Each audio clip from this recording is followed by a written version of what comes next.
Buonasera e ben ritrovati con il TG Flash di New Sicilia. Pomeriggio di fuoco a Catania per un incendio che è divampato all'ospedale Cannizzaro. Nel dettaglio, fiamme molto alte in un bagno del pronto soccorso. Le fiamme sono state originate intorno alle 16:30 dal rotolo di carta igienica della toilette che una paziente psichiatrica ha dato fuoco. Applicando le misure antincendio con l'utilizzo di un estintore e di un idrante, un infermiere e un ausiliario appositamente formati hanno rapidamente spento l'incendio. Si è verificato un incidente stradale vicino alla contrada Vincenzella a Porto Empedocle in provincia di Agrigento. Coinvolti un SUV e una bicicletta elettrica.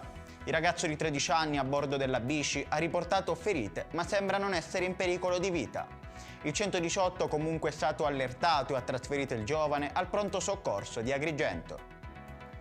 Ha avuto luogo un controllo a Villafranca Tirrene in provincia di Messina, dove i militari hanno ispezionato un cantiere edile.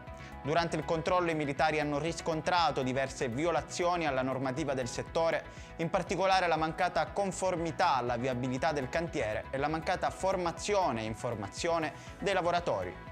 Pertanto, il titolare del cantiere è stato denunciato all'autorità giudiziaria e multato per oltre 18.000 euro.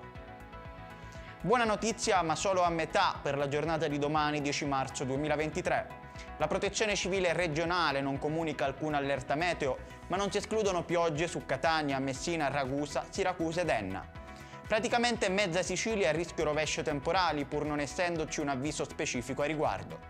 Le province siciliane più calde risulteranno essere, secondo le previsioni meteo, Catania e Siracusa, con massime di 23 gradi.